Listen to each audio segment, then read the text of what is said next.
Ave María Purísima, sin pecado concebida. Hoy seguimos capítulo 20 del libro de Apocalipsis con 3 versículos, 4 a 6. En el nombre del Padre, del Hijo y del Espíritu Santo. Amén. Señor Jesús, renueva la presencia, la gracia de tu Espíritu Santo en nuestras mentes y corazones. Ayúdanos a escuchar y guardar tu palabra, ejemplo de la Virgen Santísima, para que estemos preparados con gozo y esperanza a estar atentos a tu venida última, tú que vives y reinas por los siglos de los siglos. Amén. En el nombre del Padre, del Hijo y del Espíritu Santo. Amén. Empiezo por cada versículo, con el 4. Entonces vi unos tronos, y los que se sentaron en ellos recibieron autoridad para juzgar. También vi las almas de los que habían sido decapitados a causa del testimonio de Jesús y de la palabra de Dios, y a todos los que no habían adorado a la bestia ni a su imagen, ni habían recibido su marca en la frente o en la mano. Ellos revivieron y reinaron con Cristo durante 1000 años. Este versículo explica lo que ocurre durante ese milenio, esos 1000 años que habíamos escuchado en los versículos anteriores, 2 y 3, cuando Satanás fue atado, encarcelado. Comienza la lectura con esos tronos que pertenecen a los que ejercen autoridad. Aunque no dice aquí específicamente dónde se ubican esos tronos, nosotros sabemos por la Biblia que es el cielo. Porque él hace eco de Daniel, cuando él vio en capítulo 7 a los tronos celestiales. Y sabemos que los otros tronos que Apocalipsis menciona no son tronos terrenales, no son de la tierra. Juan explica que los que se sentaron en ellos recibieron autoridad para juzgar. En el mundo antiguo no hubo una división entre el poder. Juzgar era parte de reinar, era parte del poder ejecutivo. Entonces, juzgar quiere decir que reinan, comparten ese poder real de Jesús. Ahora, la identidad de los que están en el trono. Almas de los que habían sido decapitados por su testimonio, los mártires cristianos. Ahora, aunque aquí se mencionan solo los decapitados, y eso fue el castigo solamente por los ciudadanos romanos, otros como Jesús, que no era ciudadano, sufrieron una pena de muerte con crucifixión o otras maneras más crueles. Aun si solo mencionan esos decapitados, es lo que se llama senéctoque, es decir, es una figura, una manera de hablar que identifica una parte y representa la totalidad. Ahora, lo que aquí interpretamos depende cómo se traduce, por ejemplo, el griego. Quiere decir, o simplemente los que habían muerto el martirio físico por haber derramado la sangre por Jesús, o los que han sido fieles a él hasta la muerte, que sea una muerte natural. Cuando dice que a todos los que no habían adorado a la bestia ni a su imagen, ni habían recibido su marca en la frente o en la mano. Ahora, no hay gran diferencia entre los mártires y los que no habían recibido la marca, porque los mártires justamente simbolizan, encarnan en sus acciones, en su sufrimiento, la fidelidad perfecta en amar a Dios sobre todo, hasta sobre sus propias vidas, ¿no? Entonces, aquí recordamos la promesa de Jesús en su último oráculo a las 7 iglesias, ¿no? Que Él dará al vencedor el derecho de sentarse con Él sobre su trono. Eso capítulo 3. Este honor especial espera a los que han sido fieles a Jesús hasta la muerte, sea martirio, sea una muerte natural, que ellos revivieron y reinaron con Cristo durante 1000 años. Esa idea del reino del pueblo de Dios en una era mesiánica era una idea familiar o ya presente en el judaísmo y también en la iglesia primitiva. 3 veces se menciona en Daniel 7. los mártires y los cristianos fieles que son resucitados a la vida anticipan esa promesa para todo el pueblo, que todos vamos a disfrutar de esa resurrección si seguimos en la fe hasta el final. Ahora, aunque hay algunos que interpretan esos 1000 años de una manera literal, es mejor interpretar esos 1000 años de manera figurativa, ¿no? De manera simbólica, porque en general en ese libro los números no son tan literales, son más simbólicos. Y de hecho, San Andrés de Cesarea, que era uno de los padres de la Iglesia y representa la tradición bizantina, la tradición del este de la Iglesia, dice que esos 1000 años representan el tiempo entre la encarnación del Señor hasta la llegada del Anticristo. Entonces, él dice que no tanto importa los justos años cronológicos, si son justo 1000 o 1010 o más, porque probablemente es más a esa altura.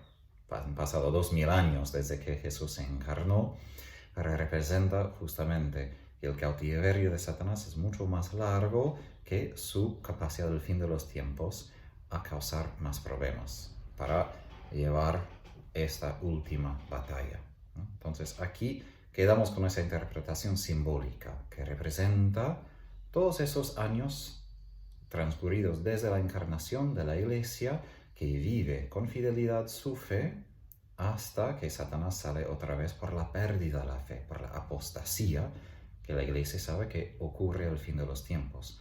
Y es esa pérdida de la fe que permite que Satanás salga otra vez, ¿no?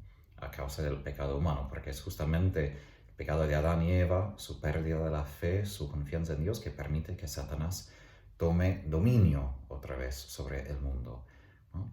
Entonces, si nosotros perdemos la fe, damos más capacidad a Satanás. Pero si seguimos en la fe, justamente damos la batalla, ¿no? Porque estamos en la batalla para vencer con Jesús. Ahora, versículo 5. Esta es la primera resurrección, y los demás muertos no pudieron revivir hasta el cumplimiento de esos 1000 años. Eso no se ha. Aquí esas palabras de los que no pudieron revivir hasta el cumplimiento de esos 1000 años, Juan indica que no está hablando de la resurrección general que ocurre a la venida de Jesús. En hablar de esa experiencia, de esas almas en la primera resurrección, está presentando algo nuevo.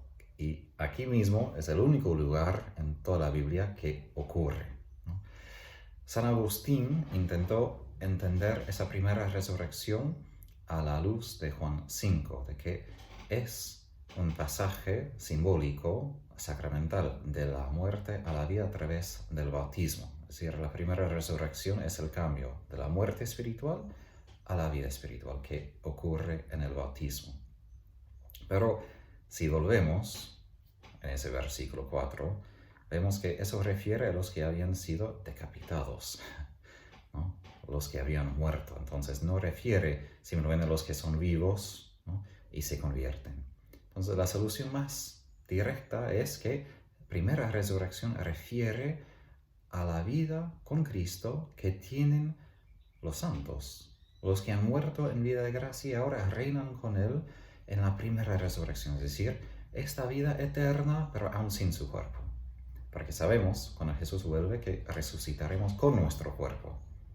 Los buenos para la resurrección de bendición, los malvados con su cuerpo, pero serán más castigados. Entonces, esa primera resurrección es lo que experimentan los santos, los que mueren en la gracia de Dios. Ahora, versículo 6. Felices, ahora la bienaventuranza, otra bienaventuranza. Felices y santos los que participan de la primera resurrección. La segunda muerte no tiene poder sobre ellos, serán sacerdotes de Dios y de Cristo y reinarán con Él durante 1000 años. Ese privilegio especial de resucitar, ¿no? Aquí recibe una bienaventuranza. Bienaventurados, felices los que comparten esa resurrección. No solo son bienaventurados, pero son santos, es decir, son asociados con Dios de una manera particular y son exentos del poder de la segunda muerte, que es el estanque de fuego es el infierno. Es decir, son bienaventurados porque disfrutan de una seguridad completa y definitiva, que no poseen en este mundo, porque justamente vivimos en un mundo de muchos peligros, aun el peligro de perder nuestra fe por propia decisión y debilidad por el pecado. Pero los que disfrutan de la primera resurrección ya disfrutan de esa seguridad total. Aun si no tienen el cuerpo resucitado, ya están en una etapa definitiva. No habrá más el pecado, sufrimiento, muerte. Eso vemos al fin del libro, cuando Dios dice que renueva todas las cosas. Serán sacerdotes de Dios y del Cristo, reinarán con Él por 1000 años. Es decir, durante esa etapa, esa edad de la iglesia antes de la venida de Cristo. Sabemos que Cristo ya ha hecho a nosotros, los cristianos, en la tierra, en un reino, y nos ha consagrado sacerdotes por nuestro Dios y por nuestro Padre, su Padre. Ahora, esa visión del milenio indica que los mártires y los otros fieles en el cielo ejercen su sacerdocio y su poder, su realeza, de una manera aún más grande que anticipa nuestro destino como pueblo de Dios. Esos cristianos no simplemente son sacerdotes por Dios, sino que son sacerdotes de Dios y de Cristo, que pertenecen completamente a Dios, a su Mesías divino. Es decir, participan de manera eficaz en la autoridad real de Cristo, antes de su segunda venida y antes de la llegada final del reino de Dios. Ya reinan con Él. Sabemos que Jesús, cuando promete premio por los que ya habían renunciado todo y sufren por Él, promete, ¿no?, que van a compartir en su autoridad, en su reino. Sabemos que ellos tienen ese vínculo privilegiado con Dios. Y eso sabemos como católicos, es lo que tienen los santos canonizados, ¿no? Ellos tienen una capacidad particular a guiar el destino de la iglesia del mundo por su intercesión frente de Dios en unión con Jesús. Porque sabemos que Jesús es el único intercesor, pero Él comparte su poder de intercesor con los otros santos, ¿no?, para que todos juntos intercedan por nosotros frente de Dios. Sabemos en otras visiones, vemos cosas semejantes sobre el cielo. Los 24 ancianos, que son representantes celestiales de la iglesia y participantes de la primera resurrección, ya alaban a Dios y al Cordero y ofrecen las oraciones a Dios por su pueblo en la tierra. En capítulo 7, los que salen de la gran tribulación también alaban a Dios, dan culto a Dios y al Cordero en su templo. Aquí la palabra que utiliza para templo refiere al parte del templo donde solamente los sacerdotes podían entrar, ¿no? Entonces indica otra vez los sacerdotes, es decir, la capacidad de ponerse de pie frente de Dios, interceder y ofrecer un sacrificio, que es su amor, su intercesión. En la visión inmediatamente antes de las 7 plagas, Juan ve la alabanza litúrgica de los que habían sido victoriosos sobre la bestia, ¿no? Eso capítulo 15. En capítulo 19 vemos la multitud, la muchedumbre celestial ante el trono que ofrece alabanza litúrgica por la caída de Babilonia y también por la llegada de la boda del Cordero.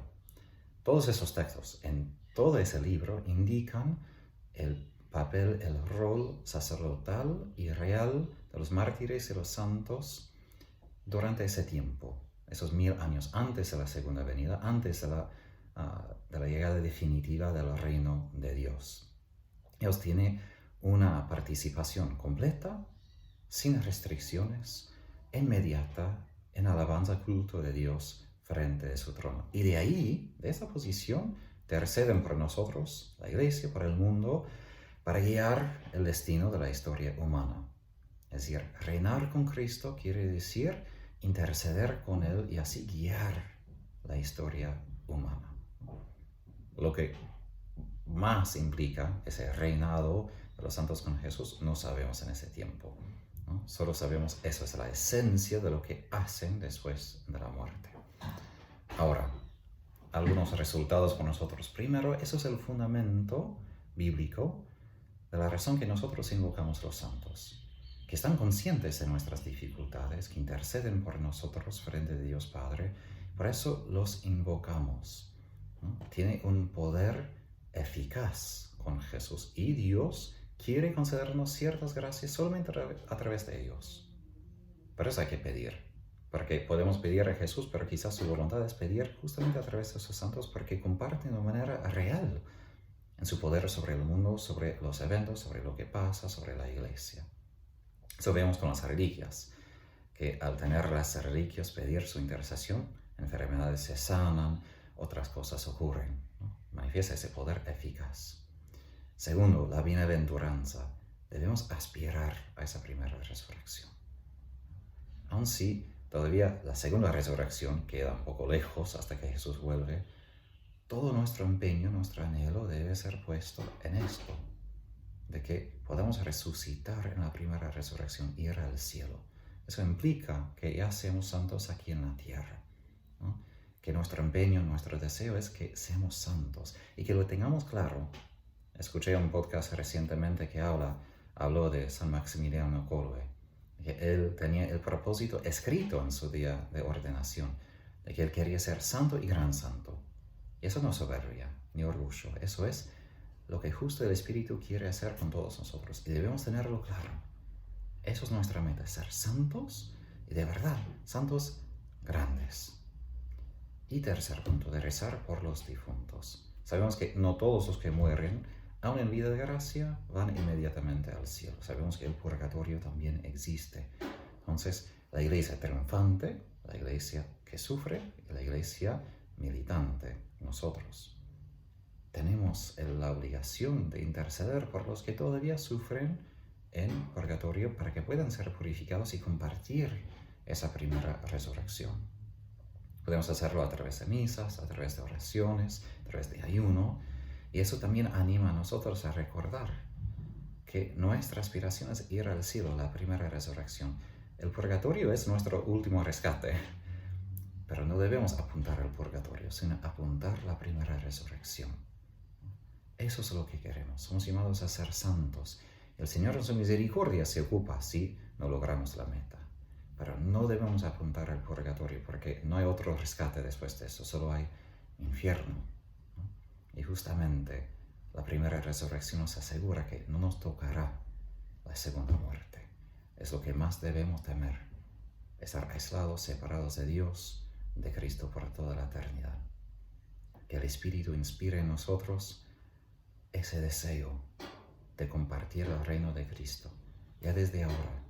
Ya porque hemos resucitado con Jesús en el bautismo, y si somos fieles, si no somos infieles en las cosas pequeñas, vamos a resucitar, vamos a compartir su gloria ya cuando morimos y al fin cuando vuelve al fin de los tiempos.